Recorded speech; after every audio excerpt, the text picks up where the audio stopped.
Welcome, guys. Welcome to our New Gambia weekly civic education and global issue talk show. Today is January 2nd, 2022. Happy New Year's.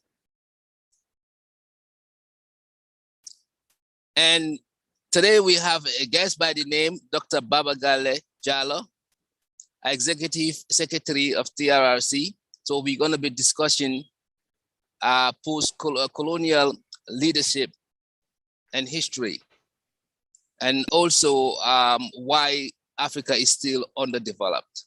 I am your host, Mumudu Sawane, and my co-hosts are Njaga Juf and Alex Nger. Welcome. So let's jump right into it. Welcome, Doctor. Yeah, welcome, Mr. Jallo. Dr. Jallo. I think he's having a problem of hearing us. Thank you, Jallo, sir. Thank you. Okay. Yes. So first, before we start, before we get into, thank you. Just to apologize in advance. That yeah, go ahead. No, it's no problem. I was just saying that the connection is not very good here, so I apologize for that. Okay, no problem. So before we go into leadership and history, TRRC, you are the executive secretary. And then we just saw that you guys completed your report and it's out. And then it has been submitted to the president. What is your take on this report? We know you guys did an awesome job. Many people were held accountable, especially Yaya Jammeh and his call piece 1994 corpus. Most of them are charged, are responsible. You guys did an awesome job. This is what the Gambians we are looking forward. Do you think TRRC will be implemented as suggested by your team? And when do you think the process will start? Or should start? I think he's still having problem with the connection to hear you. Thank you very much, Sawane. Yes, we expect that the recommendations of the TRRC will be implemented. And so far, the president has given his word that he will implement the recommendations. The Ministry of Justice has given its word that the recommendations will be implemented. And we are hoping that the government is going to implement the recommendations. That's our hope. That's why we are set up, and that's what we expect. Thank you very much. Thank you. All right. When do you think the recommendation, you think probably it will start? Do you have an idea? Like perhaps they will start the process? Well, according to the TRRC Act, they have 6 months from the date of submission, which was November 25th, 6 months from November 26th, 5th, to produce a white paper to indicate how they are going to deal with the recommendations of the commission. So 6 months from November 25th is what the law has given them as a grace period to come up with a white paper and indicate to the public how they are going to implement the recommendations. Okay. Okay, so thank you. Yeah, thank you. I have here a question. Mr. Jallo, in this case, don't you think that the Borough government would also need your help to implement that, or are you going to leave them to decide alone?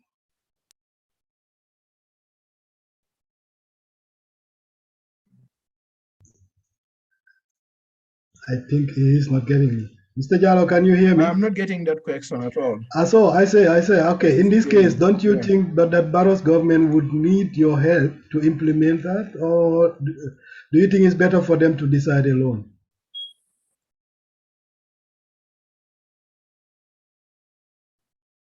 I think it's still not coming. Mr. Sawane, can you hear me? Can you say that? Repeat the question, please. Yeah, what he's saying that, what he's saying that is, do you think Borough government will need a help from you guys to implement the recommendation, or they have to do it by themselves?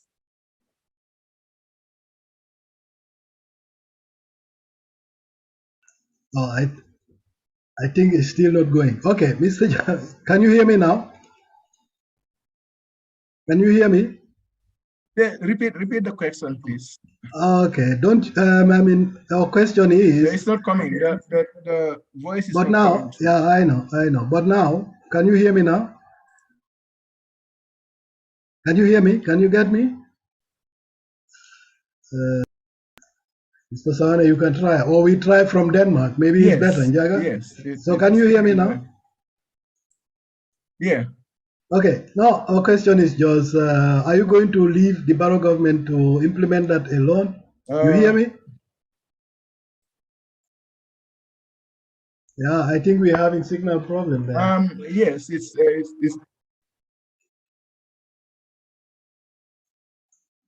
Do you get us? I can hear you. Okay. Maybe someone can repeat the question. Yeah. Okay. Yes. Yo, I'm also typing it in the chat, so just look at the chat. Yeah, maybe that can help too. Okay. I got the question now. Okay. I got the question. Well, it's the government's responsibility to implement the recommendations. The TRRC will go out of existence at the end of February. And, it would be the government that would implement. If they need assistance from anyone, it would be as private citizens and not as the TRRC. Okay. Let me just. Okay. But I think he's having a call.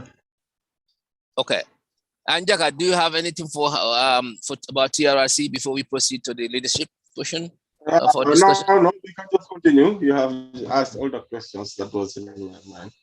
Okay. Yeah, but let us not spend much time on that. Yes. Hence, the topic is about the leadership challenges. Yeah. Okay. So if anything, I will type it in for us to see the question if Doctor cannot hear it. So, okay. Doctor, let's jump in right into the that helps a lot. Yeah, let's jump in right into Leadership Africa. Since get-go, we have not been successful when it comes to Africa. When it comes to leadership, we have seen that not only the Gambia, but other African countries, we have a leadership issue. First, everybody want to become a leader, even if you cannot. Second, leaders have been worshipped. They are not been they have been treated as gods. And maybe you should type the question out. You cannot hear. Can you hear? I think. Okay, I will type it. I will type it. 1 second. Oh, if you don't want to type it. I'm not getting the question. So you can ask now. Yeah, maybe the line is free. Okay, I'm gonna type it. That's fine.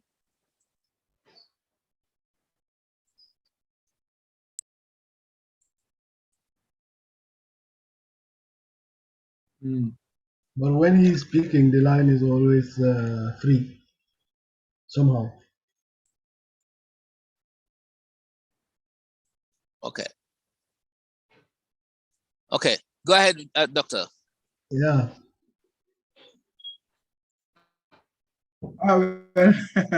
Yeah, that's a very interesting question. I think that it has to do with the political culture. You see, what the problem has been in Africa is that a new political system, a new political structure in the form of the nation-state system was brought in by the colonial powers and transposed on traditional political cultures here. Now, in our own African traditional political cultures, we associate leadership with God a lot. It was God who appointed the leader. The leader is a representative of God on earth.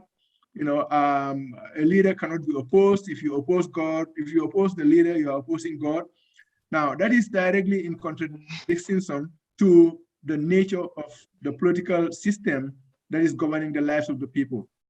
So it has to do with the political culture. We need to revisit the political culture and bring it in line with the realities of the political system that is governing our lives. I think that would be the problem. Yeah, right. Thank you. Okay. All right. Thank you. Thank you for that, Doctor. So guys, you can type your questions as we go along, since Doctor cannot hear us. Welcome, Sam. Welcome, Sam. Yeah. I think it's better we, because the other way around, I mean, the signal used to be better.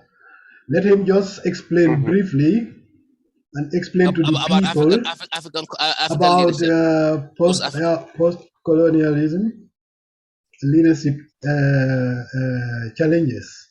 Okay. And let him try to explain that to the people. Exactly. Okay. So I'm gonna type that in for Doctor.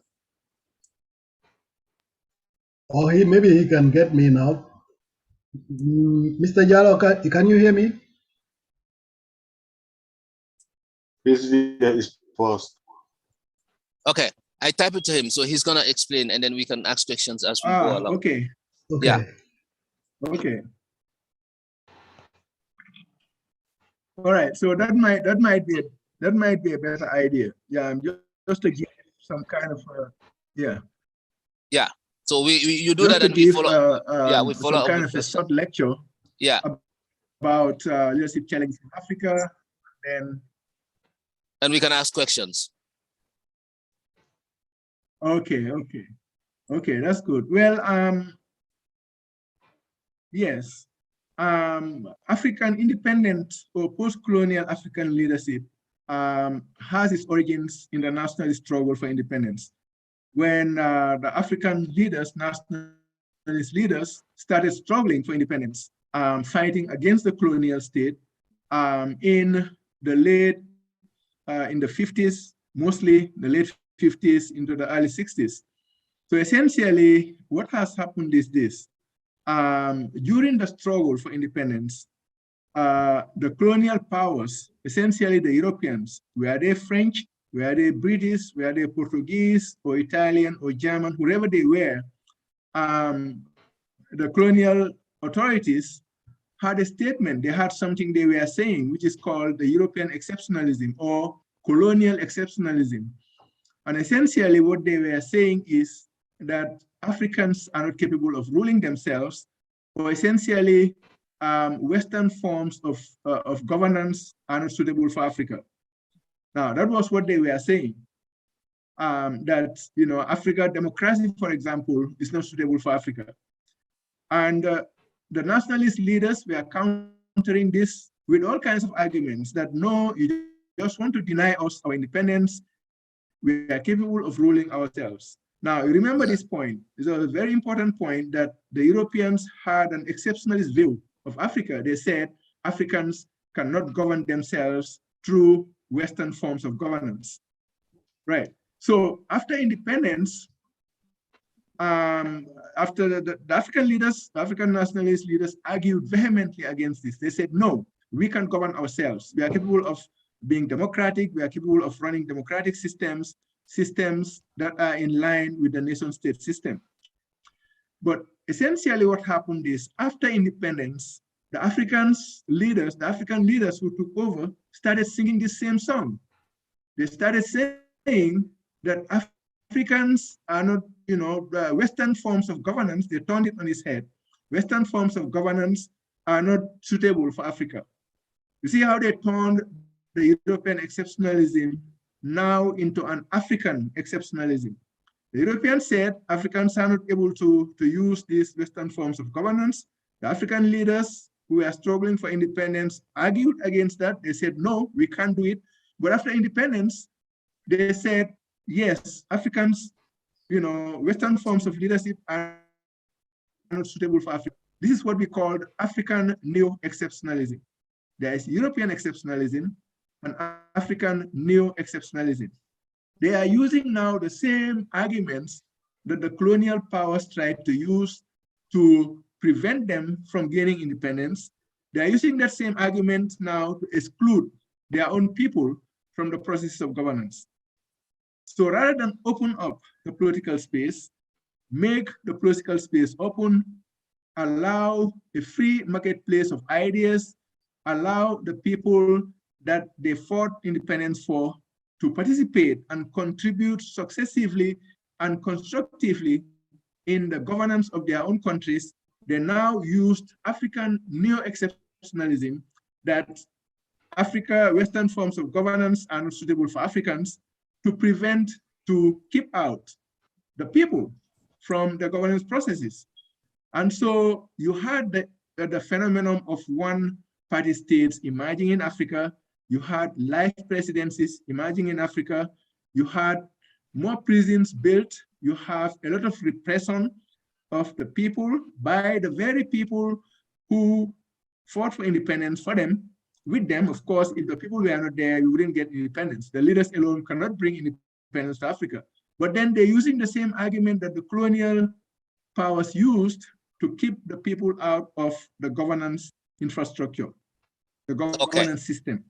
And so what this had done to Africa is that it closed up the political space, and therefore Africa's creative potential remains locked up and unfulfilled, unopened, unexploited. And we are in that situation to this day.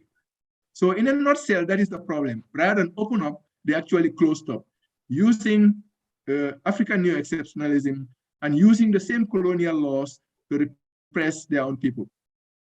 Thank you, Doctor. Thank you. Thank you. Thank you. So I think we're gonna just jump in here and then have Alas or Sam come in and Jaga. So now let me go to Jaga first. Jaga, can you just tell us what your feeling about Doctor's explanation how the political space has been shut down? Why are our people using this if they themselves argue that it's not gonna happen? I mean, like, we can rule ourselves. Can you just elaborate on that quickly? Why do you think this is the reason why they're behind it? No, yeah, for me, okay, I'm going to take it from we have a problem. The problem that we're having is that the good work because of our colonial leaders, they had arguments. They fought for independence and they fought for Africa. You cannot hear, Mr. Jallo. Mr. Jallo can't hear. It's a problem. Now maybe it's better because your signal is also going up and down, Jaga. Mr. Jallo, can you hear? Mr. Jallo, can you call? I'll call you on my phone, okay? So that way you will be able to hear from there. I'm gonna call you on my phone. Okay. Mr. Jallo, can you hear? Yeah? The connection here is not good. Yeah, he's going to call you on the phone so that you will be hearing from there. Okay. Njaga, go ahead. I'll call him from the phone. Yeah, so what I understand about it is our colonial leaders, they had human, they had a plan, they were fighting for African unity and African independence. But now the problem is they had strategy, but there was one thing that they never had. Yeah, is it okay? Mr. Jallo, can you hear it? You know what? Yeah. Can you hear it now? Yeah. Sawane, did you call? Yeah, I'm calling him. Doctor, can you pick up, please? No, I can't. Oh, okay. Let me take the phone. Yeah, take the phone. Yeah, I'm gonna call him that way he can still be seen in the video and still be in the heart. Yeah, I think it's better. Yeah, technology is too advanced for that. Mm-hmm. Okay. Yeah. 1 second. Yeah. I hope there will be no issue. Okay. Are you calling on the WhatsApp or what? Yes, WhatsApp. Yeah. You're calling on WhatsApp or the Messenger? WhatsApp. All right. So just speak it so that you can hear also directly what we say. if the signal is very bad. Okay. Okay. So Njaga, you can go on. Yeah. Okay. Yeah. On now. Hello. Hello. Can okay. Can you hear? Hello. Yeah, that's much better. Okay. Exactly. So what I was trying to explain and develop is that like our colonial leaders, they had a plan, and they were Africanists. They had an argument. They had a strategy for fighting for African unity and African independence. But the problem for me at that time was like they had all those things, but maybe there were intellectuals and there were people who, like, the accessibility nowadays in this 21st century, and the things that we can acquire for ourselves to fight for independence or African independence. Maybe at that time we didn't have the opportunity. But now the problem is that good job that the colonial leaders were doing has been undone right now with our leaders, the current leaders that we are having. You understand, with greed, selfishness, and hunger for power. You understand? So that is the problem. So now we have, because of today, let's say in Africa today, when you look back today, when we talk about Kwame Nkrumah, when we talk about Sekou Toure, when we talk about the like, now we are having, some kind of leaders who are trying to fight for their own thing, who are trying to be independent. When it comes to the president of Ghana, he's kind of setting a kind of an example, trying to be independent. You understand? We have those kind of leaders. But the problem is we have this kind of problem that we call the African Union. And with this African Union and those people who are in office, who are in the African Union, are like agents to the Western countries. You understand? So no matter 2 or 3 leaders in the continent who are trying to do good, fighting for African independence and African unity, or trying to be ourselves, trying to be fully independent, you have the majority out there who are like agents to the West because of their own self-interest. So those are the kind of things that is hindering our African independence, because of that's why we are not independent, because of things like that. Thank you, Njaga. Thank you. Doctor, you want to on that? Yes. Are you hearing me clearly? No, yeah. Yeah. It's helping anyway. Yeah, essentially, the problem really is not about African independence at this point. Independence. Let me just mute this one. It's a little bit echo, yeah.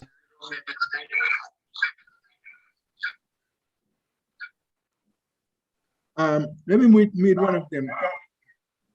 Yeah, it's okay. But now you mute. No, we are not hearing that one. No. Okay. Can you hear me now? No. You gotta mute the video, not this WhatsApp. WhatsApp on mute. It was okay. Now, Savannah, you mix up everything. No, he mute the WhatsApp. Unmute WhatsApp and mute the screen. Okay, good. Okay. How is it now? Yeah. Yeah, it's okay. Yeah. If it is helping, yeah. Okay, so what I was saying is that the problem really is not about independence. Independence has been attained since the late 50s, the early 60s. So essentially, the problem is that the people of Africa, the Africans, have been left out of the political game. Now, every country has resources, but the most important resource of any country are the people of the country. So you have to be able to exploit the human resources of that country at a very, very large scale, so that everyone is capable of contributing positively to the development of the country. Now, if that happens in any particular country, you can't have a specific leader holding the society back, because the people will not let it, because they are enlightened politically. They know the nature of the political system that is ruling them. They have an understanding of what their constitution says, what their rights are, and they know the context within which the nation-state system arose. You know, whatever any particular African leader does, as long as they do not exploit the human resources of the country is not going forward. So that is essentially the problem. So we might have a leader here and there who is doing the right thing, but I don't think across Africa, perhaps with the exception of very few countries, that the political culture has been transformed enough so that the people are empowered enough to be able to hold their leaders accountable and to be able to determine the trajectory of their countries. That is the crux of the problem. As long as we do not solve that human problem, we are not going anywhere as a continent. Thank you. I believe so. Thank you. Yeah. Thank you. All right, Sam, comment. Do you have anything that you need to ask Doctor about the leadership that he elaborated on? That is the challenge to Africans. Well, I'm trying to listen to all of it before I can talk. So maybe Alice can come in now. That allows me to digest some of the information. Okay, Alice, do you have, because we are short of time, because of technical issues, such eating up some of our time. Yeah, Alice, you're doing it with Baba Gala. Yeah, so I just want to summarize it very quickly for our audience. What we're talking about, because maybe I would go to Wolof and help our people. So what we're talking about is let us start from the colonial side, and why is it so our colonial leaders, they came and tried to benefit themselves also from Africa those days, and tried to divide the continent and tried to make plays and build fabrics, and so saying that they are helping the Africans to live like them, while they were also making their own profit. So Africans were also happy to go and work to these fabrics and things like that. So then came a time of independence. That means the countries have to be sovereign or have their own peace and economy. They tried to do it to say, okay, you can have your independence. Now, if you look at the way it was done, it was just official. That's why many people are saying, do you believe that there is post-colonialism? Because all what was going on is somehow still existing. Because everything was just official.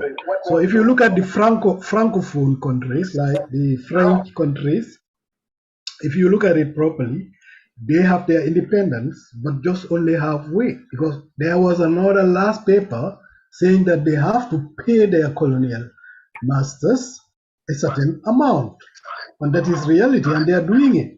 And if you don't do it, you have a problem. So the countries who were against it, like Mali and other countries, they are being punished for that. So the whole thing is just on paper, I would say, because if you look at how everything is going, we are still under colonialism. They control a lot of things in Africa. So that's what I wanted our audience to follow, and let us give chance to Baba Gale to proceed and can even say more about what I just said now. So, and these things are still having effect on our economy, political, social living. When I say social, because they tried to show us what is good, which was not good, and we believe that and still following that. Okay, thank you, Njaga. Baba, I think what our panelist is saying here, that since this is the target of our African leaders, they believe that, they argue that we can rule ourselves, we can do our own thing, and now the same concept that the Europeans are doubting us, they are saying that we cannot rule ourselves, and then they kind of close the atmosphere for democracy that the West practice. So it is like trying to trick people, saying that, oh, give me this, and after I will share it with my people, and they give you, and then you say, oh, these are not my people, they are not fit for that. So it's the same, you know, we are kind of we are kind of the problem of our own, because why? We are being, it has to either do with greed, it has to either do with self-perpetuation in power, it has to either, we use religion, we use all kind of tool against our people so that we cannot have the democracy that the West gave us because we said that we could do it. So do you have anything to add to this, you know, in terms of African leadership, or have you touched all the parts that you think our audience need to hear before Sam comes in? By the time he will have more idea. Yeah, I think Jaga is right. I think that's exactly what happened. You fight for independence on behalf of a people, and then you deny them that independence, and you constrict the political space so that the ideas are not out there. Now, we have to start looking for our own talents. We have to exploit our own human resources. Now, however healthy a country is, if the head of the country, the brain of the country is not healthy, the country is going nowhere. And that exactly is what has happened here. Doctor, just quickly. It seems like you are saying people are our leaders are the problem, not our people. But people are arguing that we make our leaders to become the problem. Because if you look at, let's say, I'll take Gambia, Jawara wanted to leave at the age of 1990 something, 1990 or something. Amansa Konko. Our people said 1992. Jawara Gambian Tang, Gambia Jawaran Tang. Jammeh came. Jammeh said, "I'm gonna, soldiers with difference." Okay, and we run after him, and we say, "Jammeh, go for you low. You soldier uniform do law." And we were all witnessing this. Barrow came. We said 3 years. We went behind closed doors. Whoever said 3 years, we taken it to court.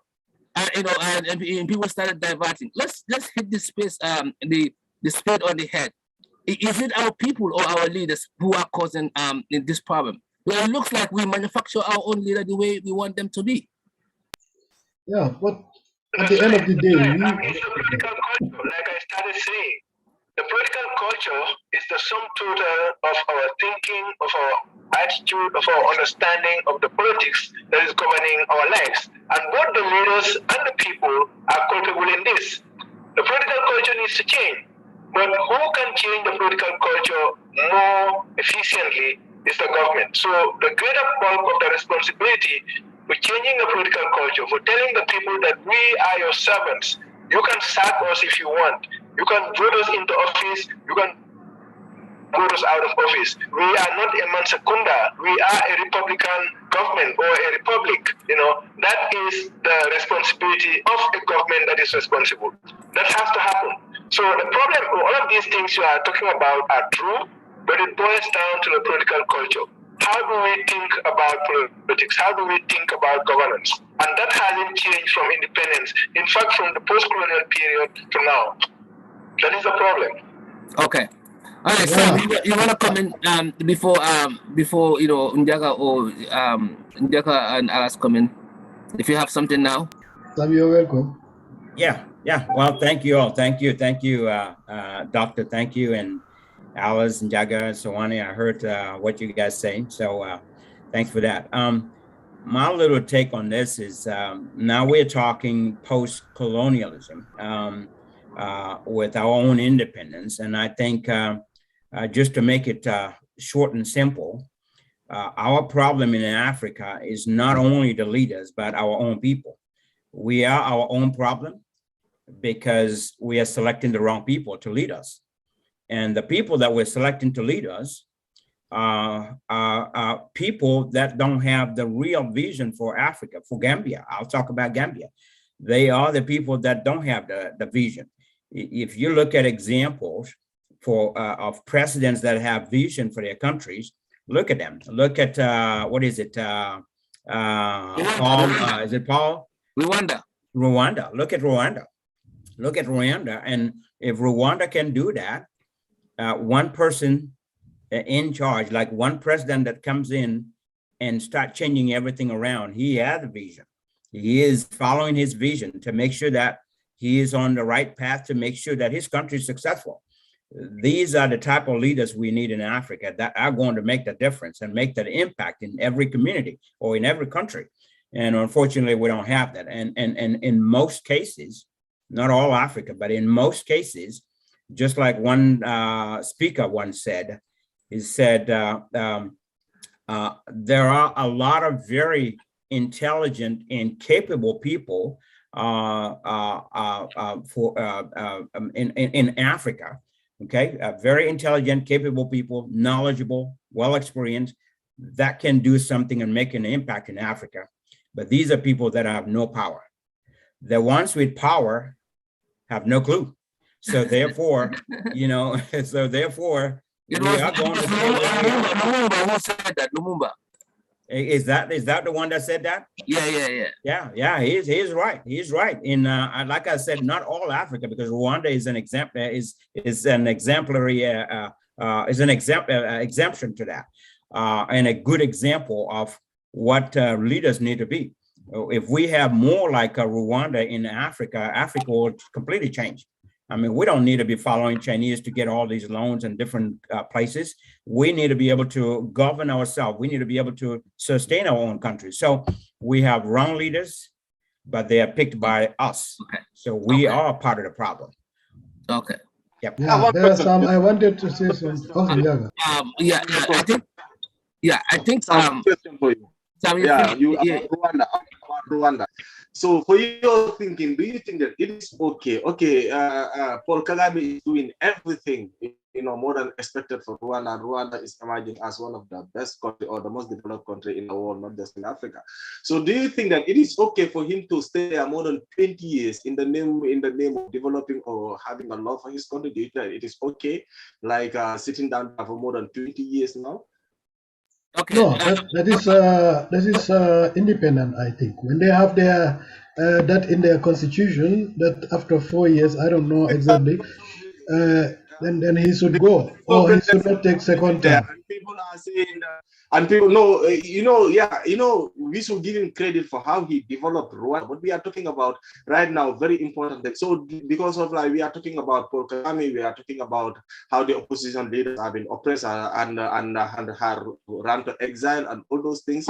You understand how there is no presidential term limit. Do you think that is okay, even though he's developing his? Yeah, that question, I think we can allow a doctor to say, because it's very it's a fine line, because if you let Paul Kagame leaves and somebody come and mess it up, the country go back to war again. So exactly. But this is the problem. So do you think that it's allowed on some countries and not allowed on some countries, or it depends on the character of the president, or it depends on the constitutional rule of law? So doctor, can you help us on that? Because that's very important point. Well, if I understand him right, he's saying that Kagame is doing well, but then he's also a dictator, right? Is that the idea? Is that what he's saying? Yeah, a dictator also could stay there for longer time, like for maybe 20 years. Absolutely. Yes, he has changed the constitution, and he will be in power if he's not removed until 2036.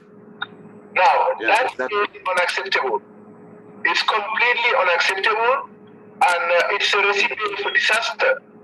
Now, Rwanda is making a lot of developmental strides right now, but what could potentially happen is that at some point, people are going to get tired of being oppressed by Paul Kagame, and they're going to get tired of the dictatorship, and there is going to erupt some kind of conflict that will destroy a lot, if not everything, that Kagame has built.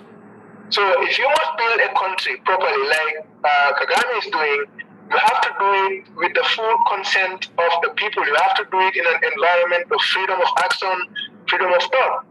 But we know that in spite of the glamour, in spite of everything that Kagame is doing for Rwanda, he's also a very brutal dictator who is repressing his people. And that is not good. It is going to explode at one point. It's like keeping a pressure cooker. What he is imposing in Rwanda is called the peace of the iron grid. In leadership studies lingua, it's called the peace of the iron grid. You are an enforced peace, and it doesn't last. So essentially, Kagame is doing well on one side, but he's doing very poorly on the side of managing the people of Rwanda. And that is not a good sign. So at some point, he's doing well, but if they are not very careful, conflict will erupt in the country, and that will destroy everything for a lot of what Kagame has built. So what is the solution for that kind of issue, situation? What is the solution? What should be done? Well, I think in the case of Rwanda, I think he should start, getting rid of his dictatorial tendencies. How could a single individual be in power from around 1994-95 to 2036? It doesn't make sense. Is he the only one with a brain? Are there no people as smart as Kagame in Rwanda, or even smarter than him? You won't know because you are oppressing people. So but he should president problem. And continue. Because I'm the one who knows and can do everything. So that's the I think that's what I would say to them. So it's not a good situation at all. Yeah. So I think Doctor, I think this is the problem we had with Jammeh also. People think that he was doing a good job, and then allow him. He changed the constitution and stuff. And we see that with Guinea also. The guy who was just coup d'etat, what's his name? Alassane Conte or something. Yeah. So he also changed the constitution, and probably we will see that in Barrow also. Barrow will also come in 5 years, 3 years, now 5 years, 10 years, 15 years. Then Gambia will be in a mess again. So I think the bulk of the thing lies on the citizens. What do you think about people who are feeling up of this? Like you look at Barrow or you look at Jammeh. There are people who are doing everything day and night, even more than them, more than the leaders, for them to stay in power because they want to benefit. They are the bad citizens of our country. They're not looking in for only for the betterment of the Gambia. They are looking in, how do I save my position? How do I become a minister? How do I keep being minister? How do I keep embezzling? Even if the leaders see that ethically, this is not right for me to continue. I need to, be democratic. I need to give orders like Baba Gale a chance to be president. But our people there, like myself maybe, next to these people, I would tell them, no, you are God-given. God found you. Which I believe so at some point, but people vote. God don't come down and vote. People are the ones who vote. If they want to change anybody, they will change. When America want to change this dictator, what's his name, Donald Trump, they come in masses and they vote him out. So people vote. Yeah. People vote, but are they voting on informed choices? Or are they just going through the motions? I mean, everyone can play a game of football. You can go into the field and kick the ball anyhow. But if you do not play by the rules of the game is not going to work out well. Right. So that's the issue here. Again, it has to come down to the political culture of the country. The ways in which we relate to politics, the ways in which we understand the political system. And that goes for everyone, from the president down to the last citizen of the country. It has to do with a political mentality that needs to change. So essentially, that will be the starting point. You can have Barrow here for the next 20 years because human beings are by nature selfish. If you're not very conscientious, if you're not very honest, you cannot give up something that you can willingly keep, especially political power and wealth and all the glamour that comes with it. So yes, the political leaders are selfish, but yes, as Sam and Jaga have said, it is the people who empower these leaders, and they're doing that because they don't know any better. The political choices have to be clear, the political understandings have to be very, very clear in order for this country to move forward. And I'm sorry that I must give you a heads up that I'm running late for my next appointment. Maybe we can have another of these, and then I will go to the office on a Sunday afternoon and then I'm sure the internet connection will be better there. Yeah, I think Alas, you can come in last, and I think we can adjourn this for another, because this debate is very important for our community. If you are free one of these Sundays, we can connect from your office. Yeah, I just wanted to just. And I'll try to go there. I think that would be a better place to be. Okay, we can have this discussion because that's what this platform is for. But Njaga, you can come in. I'm sorry, Alas, you can come in, and then we can just wrap up. I just wanted to say, I mean, Mr. Jallo, I think the whole problem came from our colonial masters those days, because they wanted to. You can blame them, you cannot blame them, because they wanted to make sure that we have almost the same democracy as they had. Under our people like Jawara and so, people were, as the African leaders, wanted to do it very quickly. I think this transition was very quick for the African leaders, because for them, as I knew, was 90% of a country are going to live almost the same.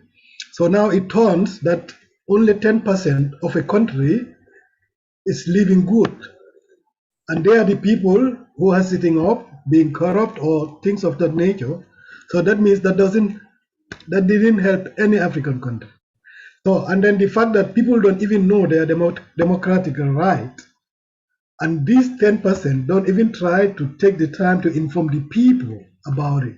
That's why we always have this way of elections, you know. You can trap the people by making dance or making T-shirts or so. People don't know why they are even voting. That is also our problem in Africa. There is no information going out to the rest of the percentage of people, and they are mostly the voters. You know, that is also one problem we have. And I used to say that also, we cannot blame the president. I think Mr. Jallo said it too. I used to say, if you point a finger to somebody, make sure that the other three are pointing to you. So, and here is the same thing. We put the presidents ourselves there, you know. But the majority is that, because many of us are maybe against it. So we have no chance. So I don't know, what do you think, Mr. Jallo? Was it very quick for the transition from colonialism to independence in a lot of countries in Africa? That's why, because I think when they give it to us, they don't even tell us that you people are rich. That is also a problem, that we think that we are poor and we are sitting on resources. Nobody knows that. Yeah, Mr. Jallo can answer that, and then Sam, if you have something, so we wrap it up because he has to go. We need to wrap up because I'm already 10 minutes late. So, yeah, very quickly. Well, yeah, the transition was quick. At the dawn of independence, no one thought that, for example, at the end of the Second World War in 1945, no one thought that within 15 years to 1960, about 3/3 or 4/3 of the continent would be independent from colonial rule. But colonialism was not here to prepare Africans for independence. Colonialism was not a developmental project. Colonialism was an exploitative project. It was here to exploit the resources of the Africans. It was here to dominate and control and exploit the Africans. That was the colonial project. It wasn't, here to develop us. But then when we took over, when our leaders took over, it was their responsibility to make sure that the former colonial exploited peoples are now strong enough to run their own affairs. And essentially, that is what they failed to do. They failed to exploit the human resources of the continent. They failed to open up the political space, and so therefore they closed up the political space. Now, however healthy a body is, if the head is not healthy, the body cannot function well. If the head is healthy and the body is not healthy, the head still cannot function well, because it would depend on the body to function properly. So essentially, it's a symbiotic relationship between the nation and the state. But the relationships between these two entities of the republic are not reconciled. People still don't understand what the proper relationship of a government should be to the people, or the state to the nation. And that is something that we need to resolve. But like I said, I think that we can stop this here and find another day when we revisit this whole topic when I go to the office, because I hate being late. So, no, it's okay. It's okay. It's okay. It's okay. And thank you very much for the time. Thank you, Doctor, for coming. And then we will arrange that. We will arrange another day. Next time. Yeah. Thank you very much, Mr. Jallo, for the time. Yeah. You're welcome. Thank you. Thank you, Doctor. So, guys, we can, if you want, we can just elaborate a little bit on this, and then we can just call it a day. Sam, if you guys want, we have discussed and Alas and Jaga. Yeah. I mean, it's very sad that we couldn't get him with the signal very correctly, but it's okay. And what we could understand from him too. You know, I just try to explain to our audience because many of them maybe will just hear about this post-colonial issue, and maybe some don't even know where it started and where to end. I think that's why I just try to wrap it and just a quick explanation, because we were colonized and they were using us, exploiting us, as Babagale said, and from there they decided to give us the independence. But in that time, most of our leaders were not even ready for it, but we wanted it, and then we couldn't do it exactly like them. I think that's where the whole confusion comes, and we are still suffering from those impacts. You know, people say we are independent. But if you look at it, most of Africa, for example, we are not independent. Even when you look at the Francophone countries, that's the French-speaking countries. You know, the French made an independent agreement with them, but there is one paper saying that they have to give them a certain amount every month, every year. And we're talking here about billions. So that means, where is the freedom? Where is the independence? All what they are doing, they are giving it a certain percentage away. So to say post-colonialism, many people used to say it's just the theory, because we are still doing something for the West to live. You know, these are things many people don't even know that. That's why. So countries like Mali, who said no, we aren't going to do that, or they get punished. You know, that's why you have these African countries still struggling, because they are independent somehow from these whole tricks.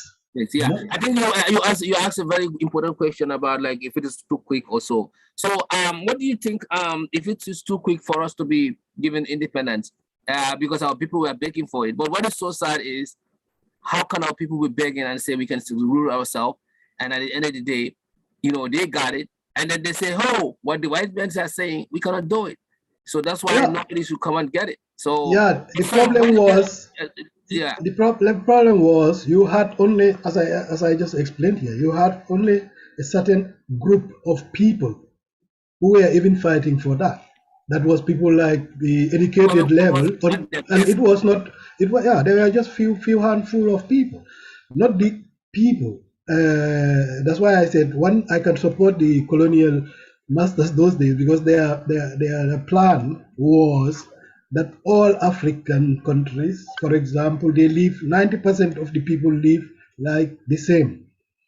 And this is not the case still as we are talking. So the people who were fighting for it was just a group of people, like South Dauda and so. So what about the farmers who were at the back and so? These people don't even know what it was about.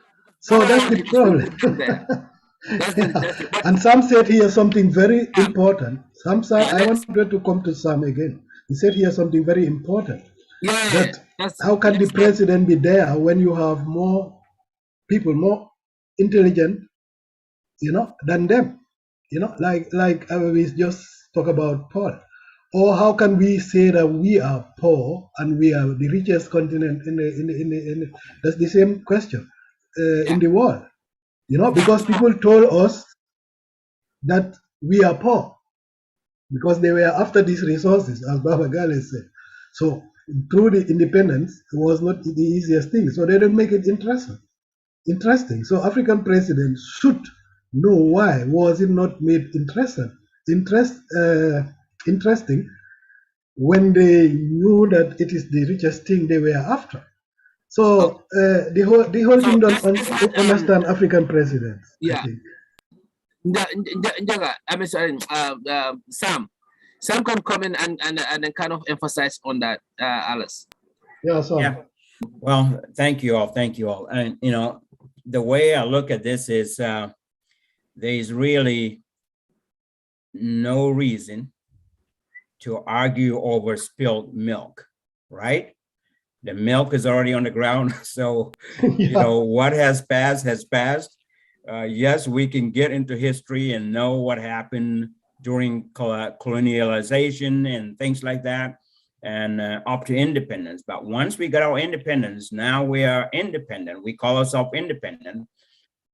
We don't, I don't think we need to spend, our African leaders need to spend time looking at what happened before. They need to look at today. What can we do to make a difference? Because we are on our own. We took independence from these people, and now they are gone. They have already gone. They're not going to support us. They're not going to do. We are on our own. So what can we do to develop our own country?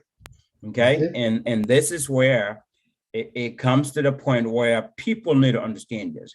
You know, history is good to teach in school. History is always good.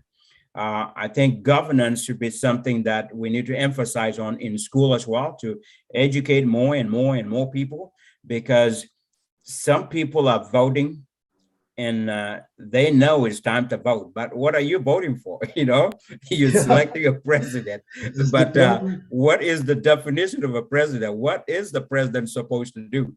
If you don't learn all of these and you don't know all of these, you're just going to vote for the person of your choice.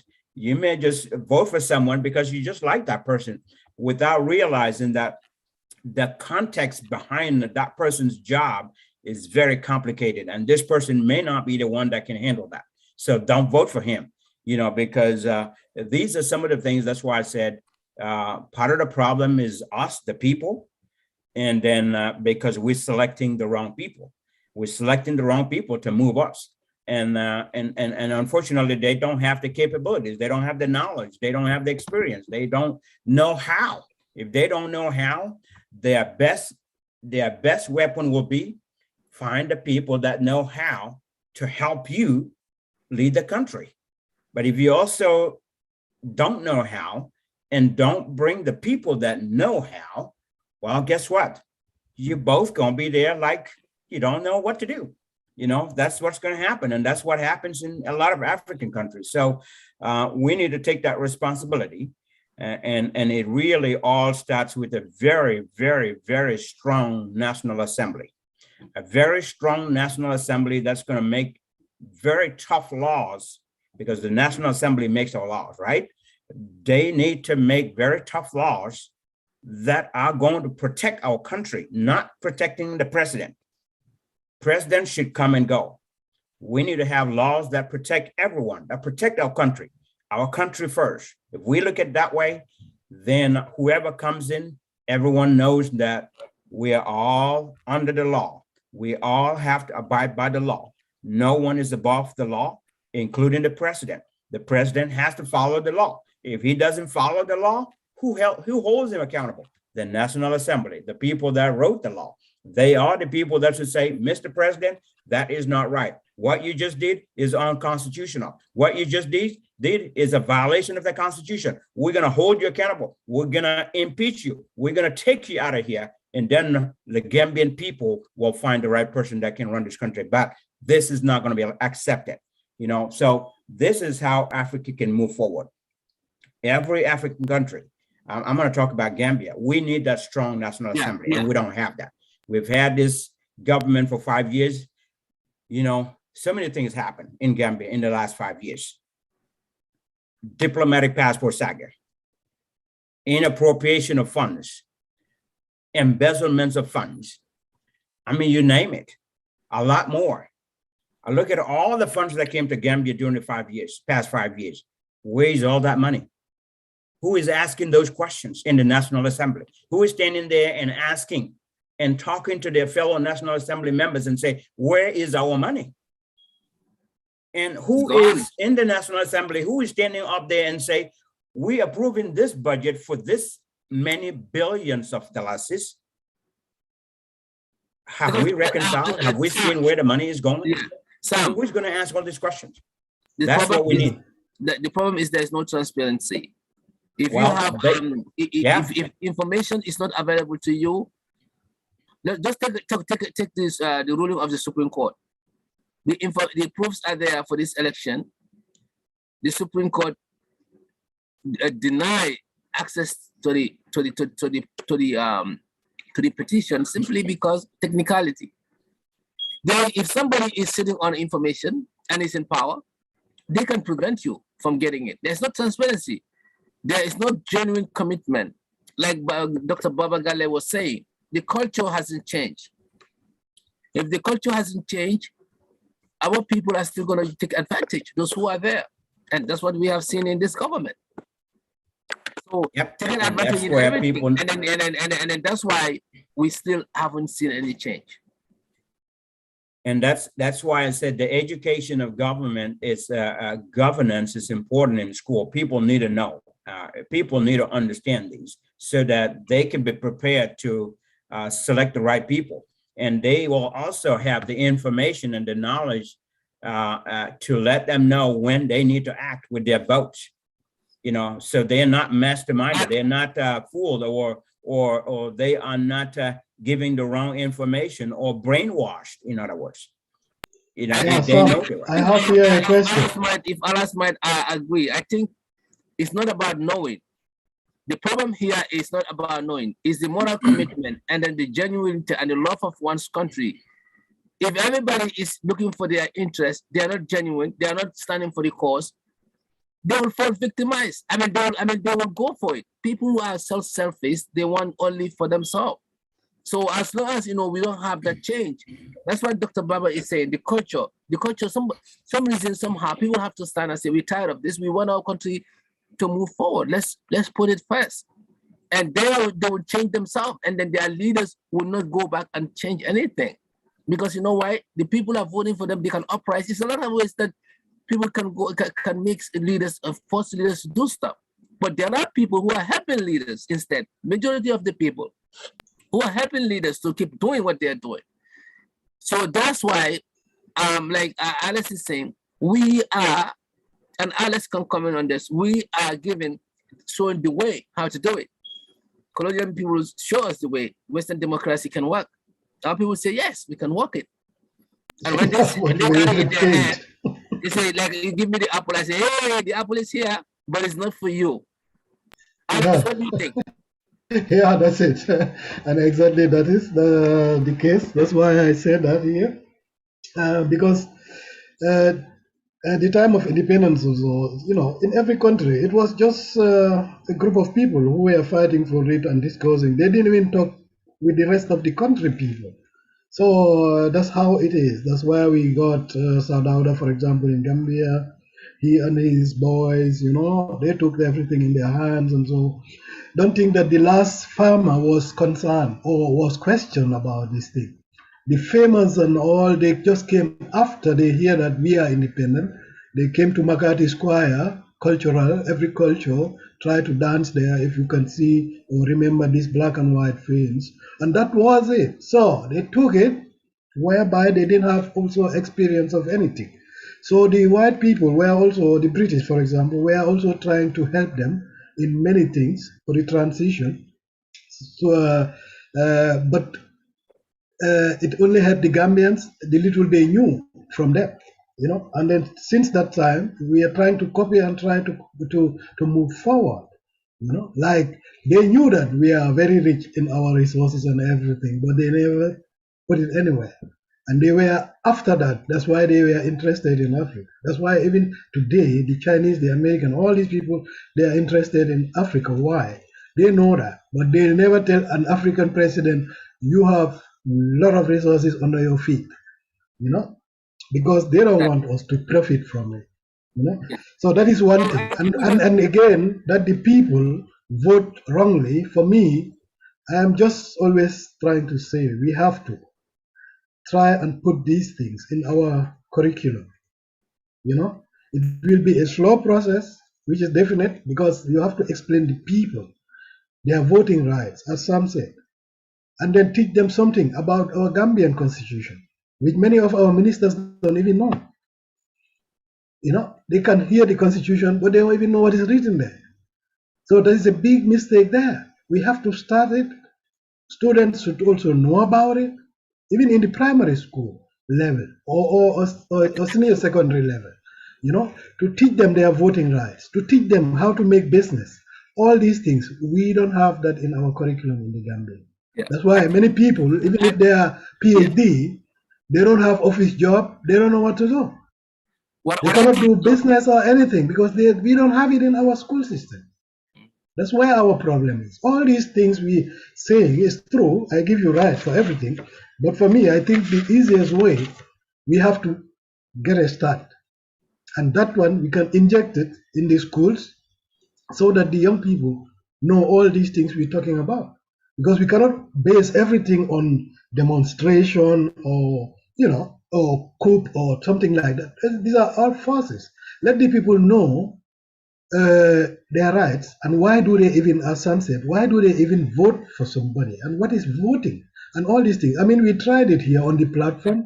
But Sam, I'm sorry, Alice, what do you don't understand? And we keep going back to this. People know. It's not like they don't know. No, I don't think somehow, because I see. Just look at our African election platform. Telling just the same thing. You know, your voters' right is your future. It determines your kids' future, and all these things. People know. We did it. But how many people have the chance? For example, let's take Gambia, for example. How many people have the chance to go on internet because the megabytes are too very costly? And how many are hearing our voice? DOI is one of the political parties that kind of educate people in their civic rights, and many other people on the ground. But they will be seen as a political party and not an educator like Khalifa Saleh. They will not see him as an educator. But then these people have been around since time. They have been around, and they first came in as a civic education group. Yeah, but you know, in Africa, to be a good teacher, you have to be a rich teacher. You understand what I mean? You have to be a rich teacher so that people can understand you. Even people who haven't gone to school, right? If you are not rich, you are not a good teacher. People who haven't gone to school, they still know the importance of voting. You know what happens? They just shock to the culture. Oh, I like this one. Oh, I'm the same tribe with this one. Yeah, but that one, most of my family members are this party. That's why I said. Unless and until our people need to put the country first and forget about tribalism. Forget about economic profit. I mean, benefit somebody gonna put right. Forget about all these things. People don't want to forget those, but they know. Even with the illiterate, I go talk to them. They know the importance of voting. They know that it determines our future. They know that choice of leadership. All the things we're talking here, you'll be surprised. Go to the problem, talk to somebody in Badibu, and they will tell you. We know all that, but guess what? I'm voting for this person because nobody would like to in it. I'm, the same time. The problem is,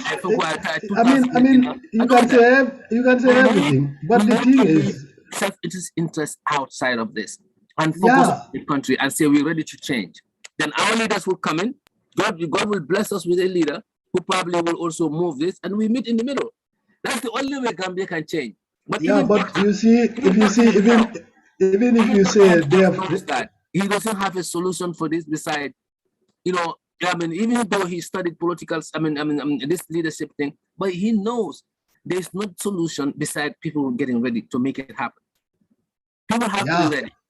But don't think that it's easy that way. That's why I said we have to school them there. Because you see, Ghana, they are doing what we're doing now, civic education, but they do it very, very good. And then because they see that it's a big importance for people who didn't go to school, for example, and a 30 years kid, man, you cannot send it to school and so, but they still use this to make them also have their standard, that they understand what is going on, so that is not bad, because many people you cannot send them now to school, and you can explain what you want, they'll do the same thing again. Because you cannot believe that somebody who is hungry for 5 years, somebody came and give you a bag of rice, you forget everything and then vote for that person. So what do you think? What is going on here? Because they don't know that they have the power to change something with their voting cards. And these things, you need to educate them that. Yeah. They need to know the importance of their voting cards first. Then you can start blaming them. I think Sam, just weigh in and we can close. We can call it. We can end this. I think we can go back and forth on that, but I think people are educated enough. Trust me, especially with this WhatsApp and the internet age. Well, the type of education that I was talking about is something that should start in school. I said school, and this is all part of reforming our education system as well, reforming our curriculum, reforming our style of how we teach people at school, because if children are taught, say, the basic responsibilities of a president, and they know that the person that everyone votes for as a president is the chief executive officer, and define what the roles of a chief executive officer is, define what the roles of a commander-in-chief is, define the roles of the president is also the chief diplomat that is going to stand in front of the world and talk about Gambia and talk about diplomacy, okay? And define all of those responsibilities of a president in school. It makes people understand, children will understand, wow, they know what a president is, but what are the responsibilities of a president? Now they will fully understand. And when they go to the dinner table with their parents or talking with their parents at home who have never been to school, they can say, when you go to vote, the person you're voting for the president is not just the president. There is more to it. And here's more. Give their parents more information about the president. It will make the parents think, well, so-and-so that's running, I don't think that person can be a chief diplomat for Gambia. So-and-so, I don't think he can be a commander-in-chief. So-and-so, I don't think he can be the chief executive officer. I don't think he can do this. People, it will bring that reality into the families and in the communities. The people will know what the role of a president is before even elections. That way, when it comes to that decision making, they will think twice, not just think, well, so-and-so is from our constituency or so-and-so is our tribe. They will think about the role of a president, and that will make them help them make that decision to vote for the right candidate, and not just vote for someone because you know them or anything, and for any other reasons other than the reality, because we want what's best for Gambia. So the education needs to start in school. And of course, political campaign and all of that comes and go. But when it starts from school, it's going to help our country very well. That's what I was talking about. Then the other thing we have is the other problem we have is this religious beliefs you have sometimes, because if you tell somebody now in the Gambia, you put the president there, he will tell you no, I just voted for him, but God put him there. So, Mr. Sawane, what do you understand with that? Well, God put him there. Of course, we all believe that as a Muslim, that God, for a position like presidency, you are destined for it. I mean, that is something. But people have to vote. So it's a combination of two, and then also God's destiny, and also people's ability for you to convince voters. So I don't think, people should look at holistically, okay, God put him there. You should not say that God put him there. It doesn't matter whether he's going right or wrong, or we should leave him there. I think people should, satisfaction should be evaluated. People should see whether this person is capable enough to, is doing what he's supposed to be doing. And then also, if it is a term limit, that's supposed to be observed. It shouldn't be like for life presidency. So it's a combination of both. Because if you look at presidency, it's only in 50 years, how many presidents can you have? Most likely it's not going to be more than 5. So it's like out of 2 million is the percentage of chance of becoming a president. Any one of us is 0.00 maybe 25. So that's why it is an office whereby you have to be destined to be there. We believe that is a strong belief that many people have, but it doesn't only work that way. People have to vote you in, and you have to do the work. If you sit down and put your hand, you would not be president. Unless you but don't you think that even God is always angry, because when he gives you the head to think and then you didn't think correctly and still you want to give him the fault? Don't you think that God will be even angry of you? Because of course, I mean, God, God said in the Quran, he give you and he took it, he aggressively take it away from you, like he did with Jammeh. According to power, his power is an extension. Being a leader like presidency is an extension of God's power he gives to human being temporarily.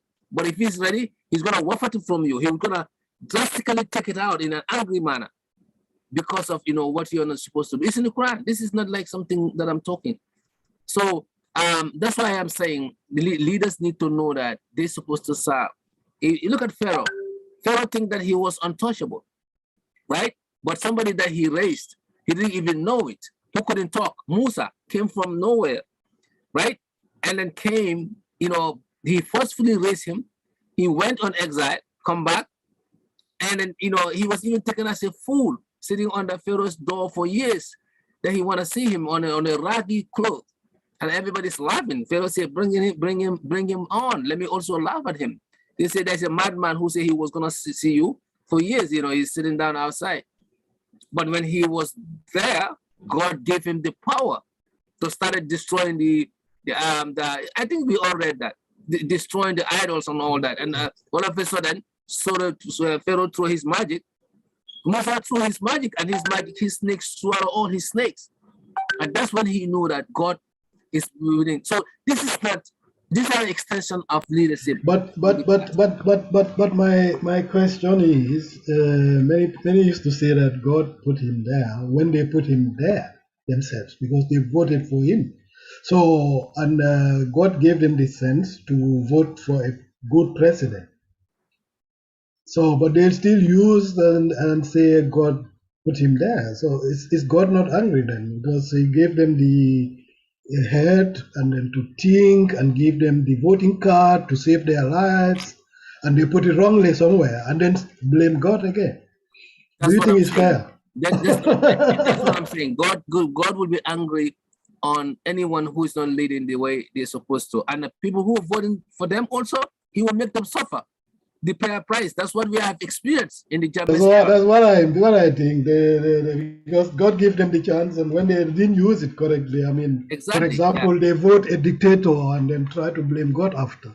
After that. I mean. So their life is going to be in a mess and in a mess, yeah. So I think we can wrap it up. I think we have really, kind of, contributed. Yeah, in fact, Yaga is gone, and then Baba Gale is also gone. I mean, we can take another day for special that's it, because time. I also have very short time today. I'll see it. And I'm about to get on another call to host my hometown country, the first Sunday of every month. So you see, Sam is also busy. So let us just wrap it here and then. Yeah. So final words. Anybody has a final word? Sam, Alice. Yeah. I mean, my final word is let us just not give up. And as Sam said, all is history. We have to look forward and try to see how we can get the best out of it. Let us not always focus and depend on what is going on in the West. We're having everything there. We just need to have people with knowledge, as Sam said, and then let us hold our resources, and then we'll be okay like anybody else. And try to begin with the school system, try to introduce certain things, because our school system is just one-way traffic, you can say. It is very dangerous. I mean, it's also from the colonial time. We took the colonial system. So that is showing you that not everything was good. We are living in another time. Okay, that was it. All right. Thank you, Alice. Sam, final Thank words. you, Alice. Yeah, definitely. This will be short and simple. You know, like I said earlier, what has passed, you know, history is history. So we need to write our own future by thinking, what can we do, and have the right people, select the right people that has the vision for our country. And these are the people that are going to move our country forward, are the people that we need to look for. So there's a lot of education that need to happen. And like I said the other day also, and I keep saying, Gambia needs a lot of reform, a lot of restructuring that need to happen for all of these to be effective and for all of these to take place. And, you know, you think about every aspect in Gambia, you know, like we were talking about educational reform. I just said that here, you know, that need to happen, but constitutional reform still need to take place. You know, civil service reform need to take place. You know, healthcare reform need to take place. There's a lot of reform that need to take place. And until those reforms take place, we will be standing where we are. We're not going to move forward. And we need to elect the right people that are going to help make that change so we can move forward. Thank you. All right. Thank you, guys. Thank you. All right. Take care, guys. Yeah, Mr. Sawane, take care. Americano. Thank you. Thank you all. Thank you, Thank you, Sam. Yep. All right. Take care, guys.